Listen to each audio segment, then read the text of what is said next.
Estamos em Gênesis capítulo 2 e vamos continuar o nosso estudo agora a partir do versículo de número 5. Dê uma pausa no vídeo agora e faça sua oração, pedindo a iluminação do Espírito Santo para entender tudo aquilo que vou dizer aqui e volte para prosseguirmos com o estudo. Se você gosta de assistir aos vídeos do canal, por favor, inscreva-se e deixe o seu gostei. Vamos lá, Gênesis 2, verso 5. Não havia ainda nenhuma planta do campo na terra, pois ainda nenhuma erva do campo havia brotado, porque o Senhor Deus não fizera chover sobre a terra, e também não havia homem para lavrar o solo. Preste atenção agora, início do versículo. Não havia ainda nenhuma planta do campo na terra, pois ainda nenhuma erva do campo havia brotado. Isso parece contradizer o que vemos em Gênesis capítulo 1, porque lá em Gênesis capítulo 1, versículos 11 a 13, diz o seguinte: E disse, produza a terra relva, ervas que deem semente e árvores frutíferas, que deem fruto segundo a sua espécie, cuja semente esteja nele,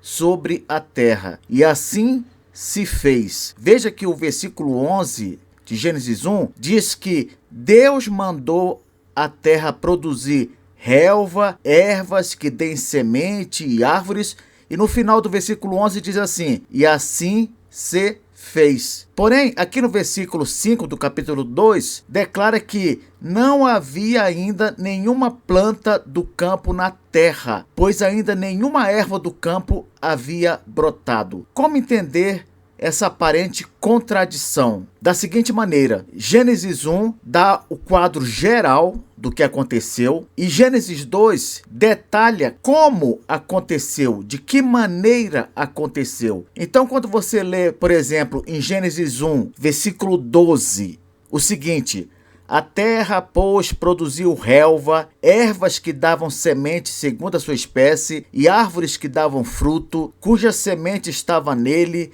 e conforme a sua espécie. Quando você lê isso, essa declaração afirmativa de que a terra produziu relva, você precisa ler Gênesis 2, versículo 5, para saber que isso, de fato, só aconteceu depois que o homem foi criado. Conclusão: em Gênesis capítulo 1, versículo 11, o que acontece é simplesmente que Deus dá à terra a capacidade de produzir relva e ervas e árvores com seus frutos. Somente isso. Ele deu a capacidade de a terra produzir. Porém, essa produção ela só foi acontecer de fato após a criação do homem. É importante dizer isso porque toda vez que nós virmos no texto bíblico uma aparente contradição, nós temos de procurar conciliar, harmonizar essas afirmações supostamente contraditórias. Nunca devemos pensar que há, de fato, uma contradição real, porque Deus não se contradiz. Normalmente, o erro está em nós mesmos, em nossa falta de entendimento ou em nossa má interpretação. É assim que funciona na nossa leitura bíblica. É essa postura adequada quando estivermos interpretando a Bíblia. O versículo também diz assim: porque o Senhor Deus não fizera chover sobre a terra. Mas é claro que a chuva ainda viria, e isso não demoraria para acontecer. Por quê, professor? Pelo seguinte, preste atenção nessa minha explicação. A água dos mares, dos rios, dos lagos, essa água já existia, correto? Então, se ela já existia, o que iria acontecer depois? Essas águas todas naturalmente iriam evaporar devido ao calor do sol e iriam se transformar em vapor. Esse vapor subiria para as camadas mais altas da atmosfera. À medida que esse vapor fosse subindo, ele entraria em contato com o ar mais frio das camadas superiores da atmosfera. Daí, o vapor iria se resfriar, começaria a se transformar em pequenas gotículas de água. Essas gotículas iriam se juntar a partículas microscópicas que estão suspensas no ar, como, por exemplo, poeira, sal, até mesmo poluição. E aí essas gotículas iriam se juntar e formar o quê? As nuvens. Por fim, quando as gotículas dentro da nuvem se tornassem grandes e pesadas, o que ia acontecer? Elas iriam cair como chuva. Então, a chuva seria algo inevitável. Ela iria acontecer de qualquer jeito. Por quê? Porque já havia mar, já havia lago, já havia rio. E se já havia, então, para ocorrer chuva seria simplesmente uma questão de tempo. E essa chuva, é claro, poderia ocorrer na forma de chuva líquida, na forma de neve ou de granizo. Isso depende da temperatura das camadas atmosféricas. Continuando, versículo 6. Mas uma neblina subia da terra e regava toda a superfície do solo. Bom, enquanto a chuva ainda não vinha, o que Deus fez? Ele fez com que uma neblina subisse da terra e regasse toda a superfície do solo, especificamente naquela região ali do Jardim do Éden.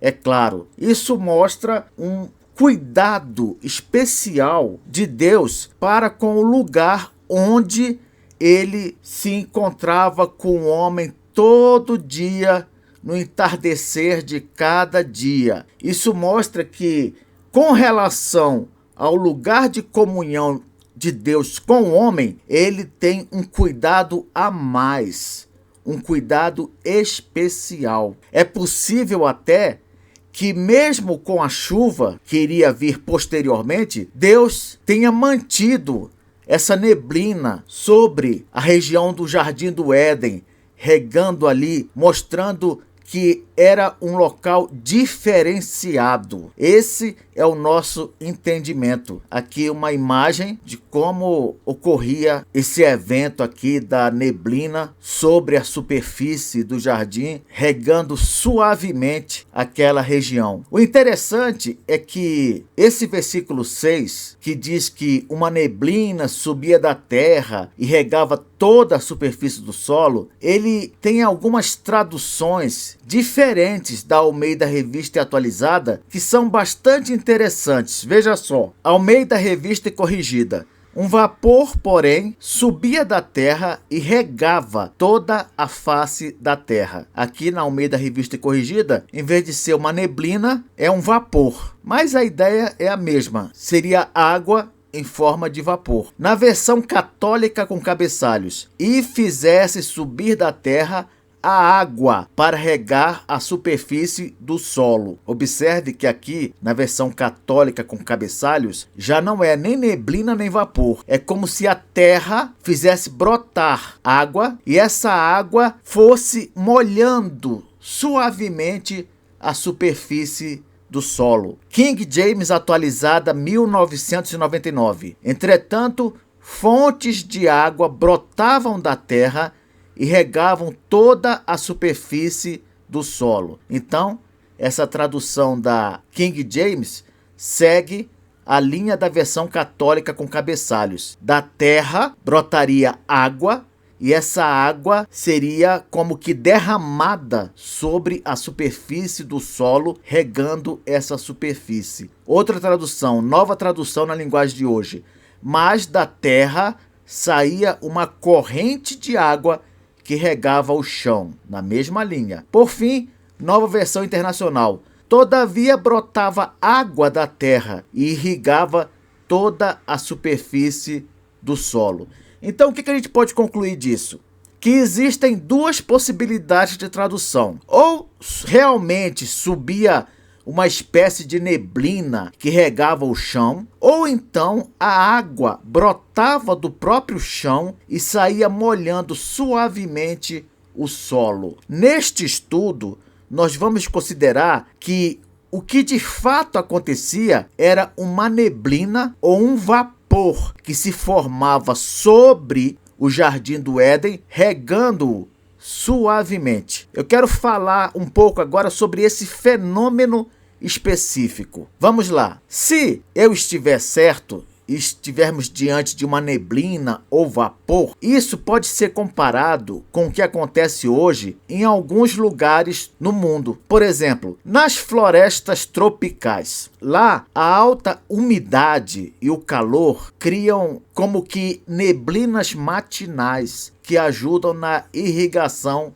natural. Você sabia disso? Isso acontece nas florestas tropicais. Outra coisa, nas regiões costeiras e nebulosas, áreas, por exemplo, como o deserto do Atacama, lá no Chile, recebem umidade significativa de neblinas costeiras.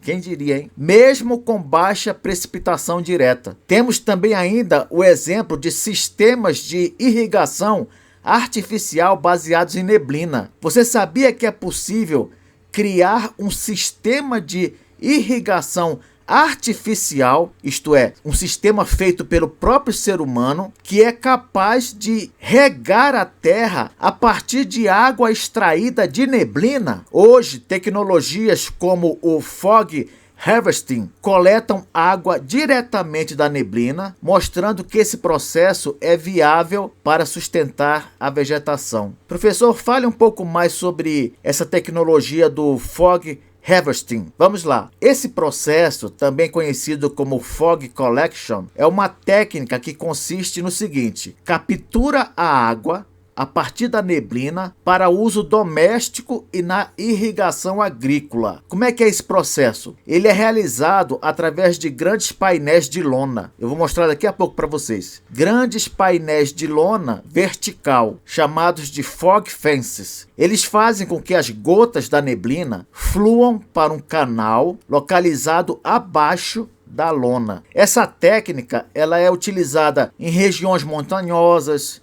ou costeiras, onde a neblina ocorre frequentemente. É uma abordagem também sustentável para lidar com escassez de água. A gente não precisa hoje em dia ter muito cuidado com a falta de água? Pois é, esse processo ajuda muito nisso. Ele fornece uma fonte de água renovável para regiões que têm pouca água. Então, alguns dos benefícios do fog harvesting são, por exemplo, baixo consumo de energia, água limpa, impacto ambiental mínimo, baixo investimento de capital.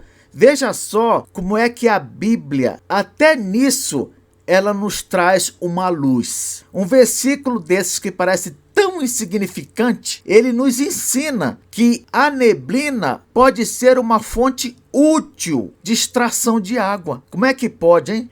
Regiões costeiras áridas, como o deserto de Atacama, no Chile, e o deserto da Namíbia, utilizam muito essa tecnologia. Zonas montanhosas com alta incidência de nevoeiro, como eu já falei, como as montanhas Anti-Atlas, lá no Marrocos, também utilizam. Aqui eu trouxe 3 imagens da tecnologia fog harvesting para vocês terem uma ideia de como que é a coisa. Estão vendo? Essas aqui são as telas que capturam as gotículas de água presentes nas neblinas. Vamos continuar aqui, versículo 7. Então formou o Senhor Deus ao homem do pó da terra e lhe soprou nas narinas o fôlego de vida, e o homem passou a ser alma vivente. Versículo famoso que fala sobre a formação do homem a partir do pó da terra. Eu já expliquei em outro momento que tanto o homem como os animais, eles têm relação com a terra, e isso é fácil de verificar